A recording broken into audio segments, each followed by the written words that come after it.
In the previous episode, we fitted up the Dana 60 Patrol hybrid front housing, and in this episode, we are going to be fitting up all the suspension and getting this thing riding like a dream.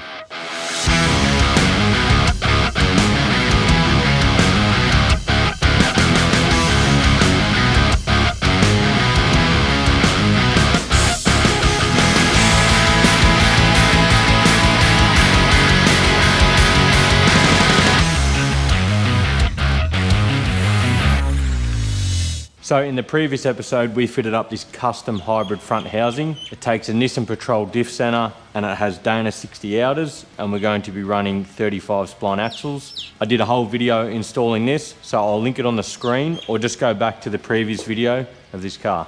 So as you can see, the car's rolling, which is a big milestone, and I can put springs in the front so it can be under its own weight.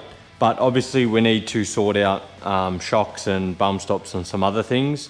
The front end is a little bit tricky because you've got the front wheel on a turning radius to deal with, whereas the back end's literally, it's up, down, flexed up one side and flexed up the other side. So there's a whole different set of challenges when doing this to a front end.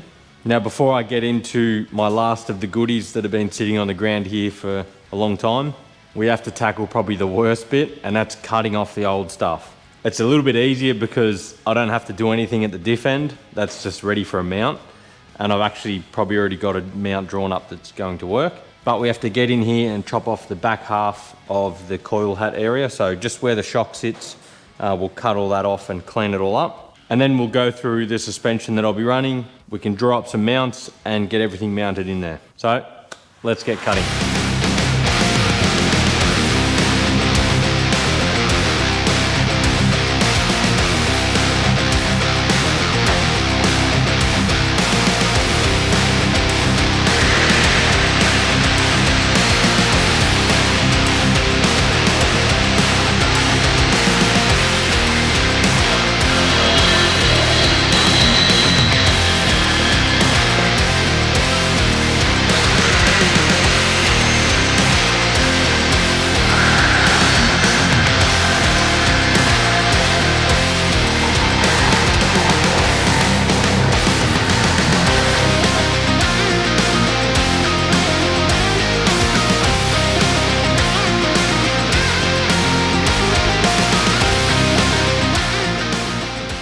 All right, well that's all cut off and cleaned up. It's a little bit of an annoying job, but actually cutting the inner guard out allows me to get in there a lot easier, so it wasn't that bad. Let's get on to some fun stuff. So these are the shocks that I'll be running up the front, and pretty much they're just the same as the back. So these are a Pro Fender triple bypass shock. Of course, you get them from Superior Engineering, and these particular ones are a 12-inch travel, so they're exactly the same as what's in the rear. In the video, when I installed these into the rear, I talked about the benefits of using a triple bypass shock and why I've gone to these shocks. So instead of repeating myself, go back and watch that video and that'll explain the benefits of using one of these.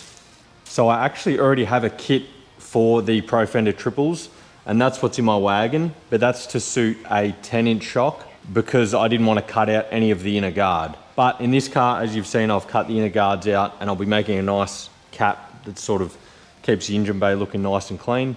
It's virtually impossible to fit the 12-inch shock under the inner guard without doing all sorts of stupid stuff that really won't let the suspension perform as it should. And much like the rear, I'm pairing it with the 3-inch travel, 2-inch body hydro bump stops.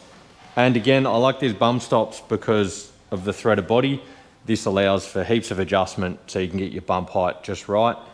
And one thing I still have to chase up is a final rubber bump. So like in the rear where I still use the factory Nissan bump stop and then had the hydro inside the coil, I'll be doing something similar up the front here, probably with a 60 series bump stop or something along those lines. Because in my opinion, you should always have a final rubber bump to back up the hydro bump, because a proper case out steel on steel is not good for anything. So the rubber bump's there just to stop any of that. And once again, this kit will be available to you guys for anyone that's wanting to do the same setup. So I'll have the shock mounts and the hydro mounts, and then also the final rubber mount as well. I'll try and build it all into one kit. So the lower shock mount on this diff is going to be quite easy because I don't have a tie rod to battle with. So I've got, much like the rear, I've just got all the room in the world to put the lower shock mount wherever it works. But because not everyone's going to buy one of these diffs, I want to make the shock mount work with my current lower shock mount that's like on my wagon. And that's pretty much as low as I could get the mount without fouling on the tie rod. So now I could probably redesign the lower mount and make it go on top of the tie rod.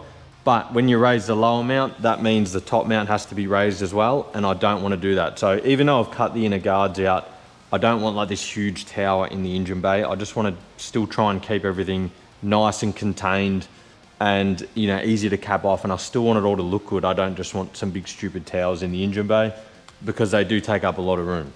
So if I can get these shock mounts to work with my current lower mounts and then my new lower mounts that will suit this diff, then the kit will be sort of universal to GQ, GU and whatever. So I've already made a start on the chassis there. So we'll continue to draw the mount up.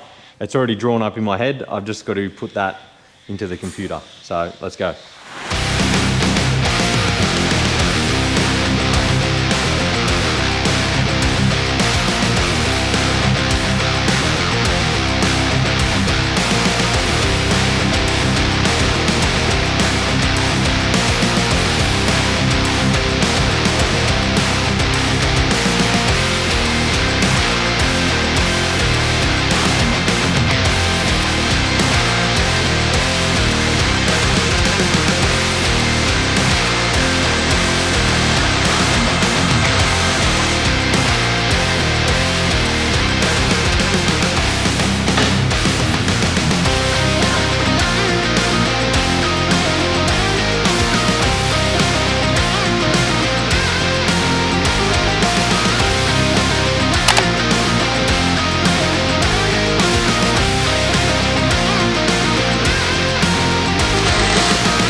All right, so the shock is sitting in there.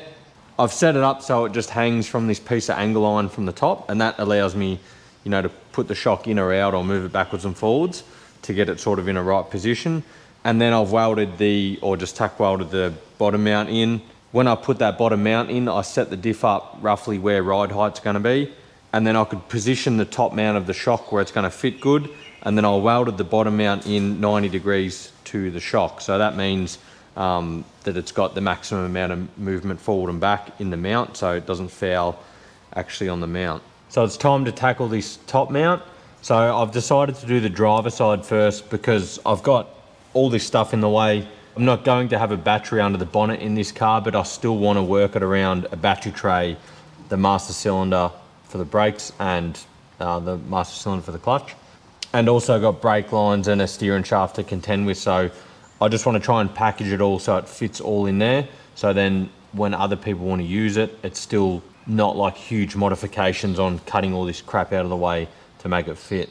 And also once you do the hard side, then the other side should be easy as and won't take long at all, hopefully. So let's do some measuring, then drawing, then cutting, then welding.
All right, well, it looks like this top mount is all buttoned up and finished.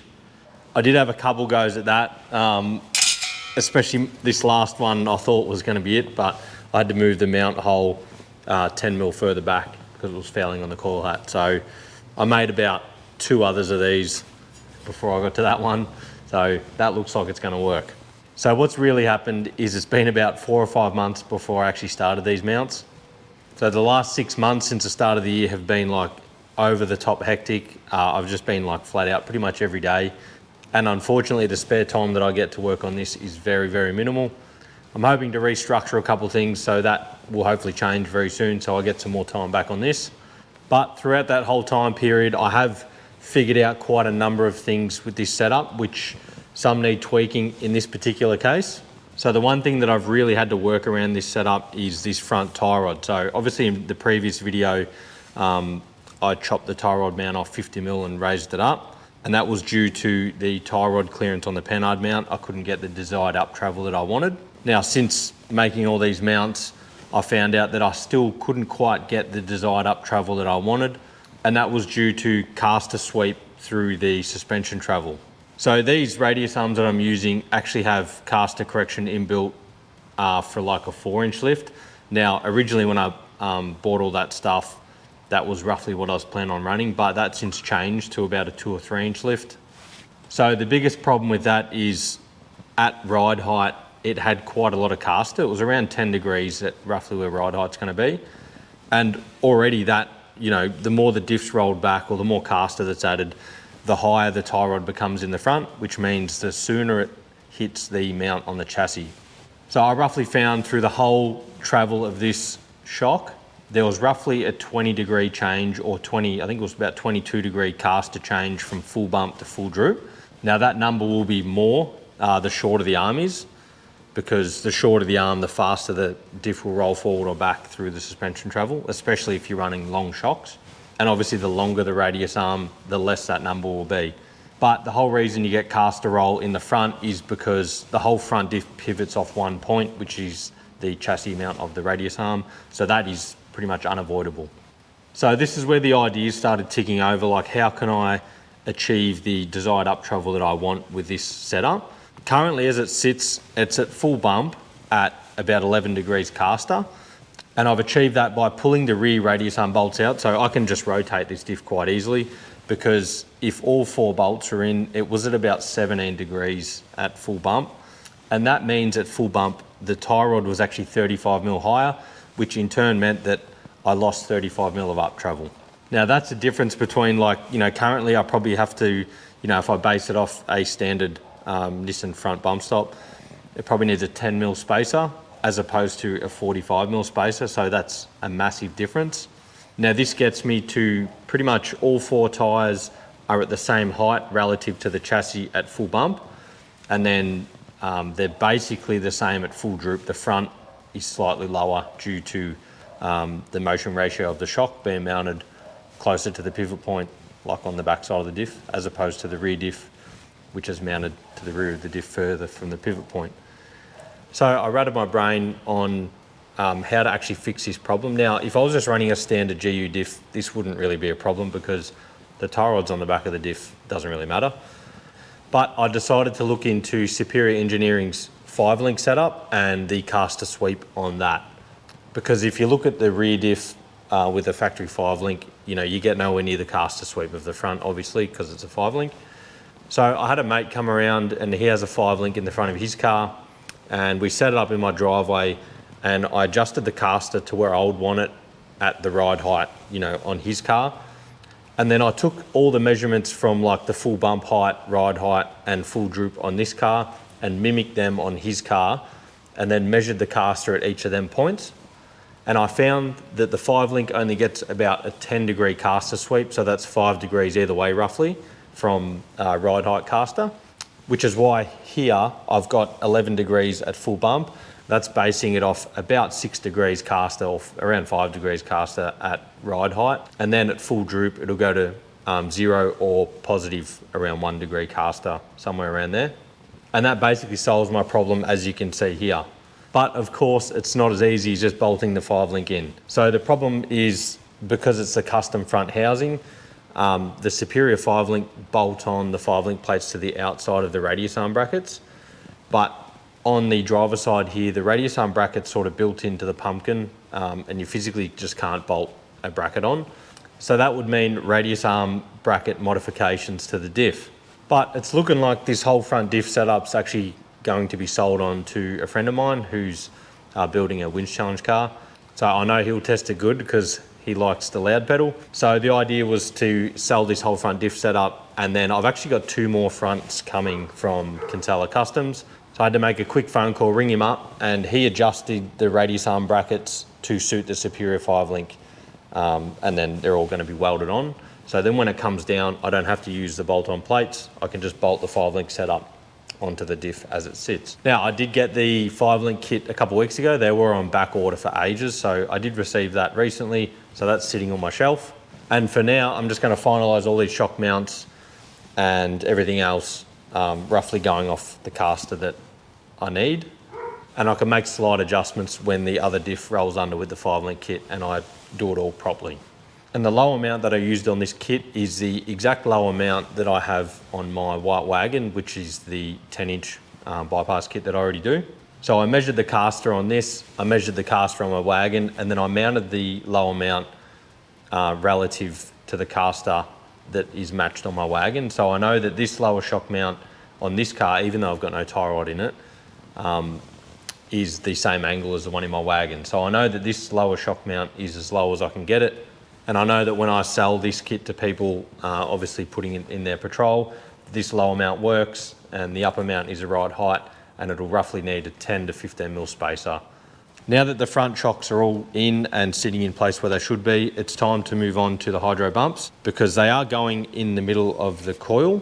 Now I do want to mount these 90 degrees to the bump pad. So whether that means I have to slightly lean back a little bit, but again, I'll just set the caster in the right spot and go 90 degrees off that.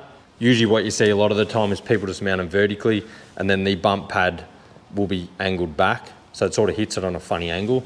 Now I want the bump stop to be hitting the pad, at 90 degrees. So once again, I'll jump on my laptop, we'll draw some stuff up, cut some stuff out, and hopefully I'm going to incorporate a full coil hat brace and everything in this. And then I'll have to do a remote res mount as well, which is going to be a little bit tricky. Let's get into it.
All right, well that's a hydro bump all sitting in there. So I'm just gonna leave this tacked together now. I don't wanna weld this hydro in because I'll wait till the 5-link goes in and then I'll actually get 100% accurate caster.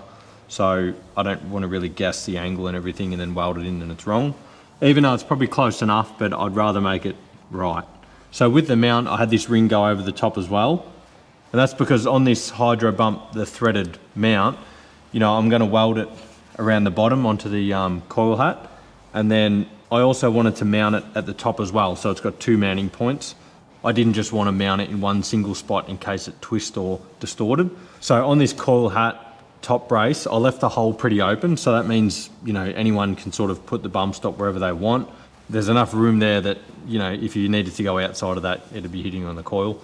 And then this top ring just goes over and sort of caps off the hole and then allows you to weld the bump stop to this ring and this ring to the hat, rather than having the hole in this top plate the same as the bump stop mount, and then that really only governs you to one position for the bump stop. So yeah, that allows it just to move around for any application. So next thing I've got to do is mount the remote res. It's actually going to be quite tricky. The hydro bump's kind of in the way, but also, you know, with the tower that high, you know, trying to get the res hose out and under the inner guard, you know, in a nice way is a little bit tricky. I don't want it to rub on anything. I don't want to mount it to the inner guard. It'd probably work okay up there, but I don't want to mount it to the inner guard. I'd rather mount it down to this coil hat. And that's so there's no movement differences. So if it's mounted to the body, obviously the body and the chassis move independently. So you've got that movement along with the shock movement. Whereas if it mounts to the chassis, it's only the shock movement you've got to allow for. But I've also got to allow room for a front sway bar. So yeah, I'm just going to have a bit of a play around and just see what I can come up with. And obviously I've got to allow for a wheel to come in, and yeah, that's sort of going to be a bit tricky, I think, but I'll see what I can work out. And this is what I've ended up coming up with. So it just looks like this. A folded back brace plate with a center bit and then just a top plate. I use the rubbers that come with the shock, you know, to hose clamp on. So the res is rubber mounted, but this also bolts on. So I didn't want to weld that on because it would sort of just, I didn't want it to get in the way eventually. You know, if you had to do something to the steering box or the steering column shaft or whatever. So this just bolts on. It's got some holes that this side top plate obviously doesn't have the holes in it, but I've already drawn them on. It's definitely an overkill making it like that, but you know, it sort of looks good. The package is okay. I've still got full range of movement with the shock without the hose hitting anything. It would have been good if the hose was sort of, you know, 50 mil shorter or 70 mil shorter, because then the res could have been directly over the hydro bump. Because I really don't know how it's going to go to the front sway bar just yet. I've got to get a hold of one and yeah, make sure the arm of the sway bar fits. I've sort of looked at photos and referenced as much as I can. I hope it's going to fit, and if it does fit, it'll be very close. And I also chased up some 2-inch travel hydro bumps, so just a shorter body. Like overall, you know, going from a 3-inch to a 2-inch hydro bump, the overall open length's 50 mil shorter, so 25 mil in the shaft, 25 mil in the body. But that 25 mil in the body, yeah, pretty much it's sort of fits in there perfectly. Like that's where the hydro bump needs to be, and it's nearly hitting on the res. And I sort of made this res mount so you could easily cut it down. Like you could cut, you know, the bottom off it, cut there, and just sort of put it together. So like this cab obviously has a body lift, and without a body lift it would be tight. So it's sort of designed just to be able to cut down, but obviously that would run into dramas with your hydro bump. So hydro bump setup's going to be pretty critical. The other option is obviously, like I mentioned earlier, just mount it to the inner guard and you probably have no problems, to be honest. I'm not sure if I've spoken about it either, but over the period of this video, I actually sorted out the brakes for this diff. So I had Richard at Design and Built. He designed up a caliper adapter for me, and this adapts a big 4-piston caliper and a 340mm rotor. The rotor is to suit 5 stud, so I just redrilled them to 6 stud. I did originally want to use the factory brakes, but I just could not find a rotor that I could convert back to 6 stud. So obviously factory, these are 8 stud, and the center bore of the 8 stud is like 128mm. And by the time you re-drill the rotor to suit 6 stud with that 128mm center bore, like the holes break into the center bore hole. So that really wasn't going to work. And because the rotors are so big, they're actually really fat, like they're 38mm fat. I just couldn't even find a rotor that was close to matching up to use the factory caliper. I did speak to some brake manufacturers and a few other things just to see if I could buy them rotors as a blank and then drill my own 6 stud hole and machine the center bore out, but nothing was really possible. And the alternative was far more expensive than using this brake setup, so that's why I've gone this way. And 4-piston brakes is going to be pretty awesome. So this brake setup's readily available as well, so it's easy to get parts or pads or rotors or whatever. So overall, this is a better option. All right, well, that's all pretty much done and dusted. So one thing that is still missing is the final rubber bump. This is going to be a little bit tricky because of how tight I got it on the bump stop, so it's going to be a bit tricky to fit this on the driver side because of the pumpkin. But this is something that I'm going to do once I get the other diff in here with the 5-link set up, so I can get my caster angles 100%. And what will probably happen is this kit will be available to buy, and then the final rubber bump stop mount will be a separate buy as well, because I'm going to try and integrate it into a bit of a brace or something like that. I don't know yet. But the plan is to just use these, like this is a factory 80 series driver side bump stop, and then I've got a passenger bump stop as well from the same car, which is a little bit longer to compensate for no diff pumpkin on that side. So I'll sort this out in the future, but definitely run a final bump with this setup. So all that's left to do now is I'll finish off this passenger side. We'll get all the shocks and everything in. I'll get some wheels on it. We'll get some springs in it. We'll see how it sits and see how it looks. I've been looking forward to this for many months.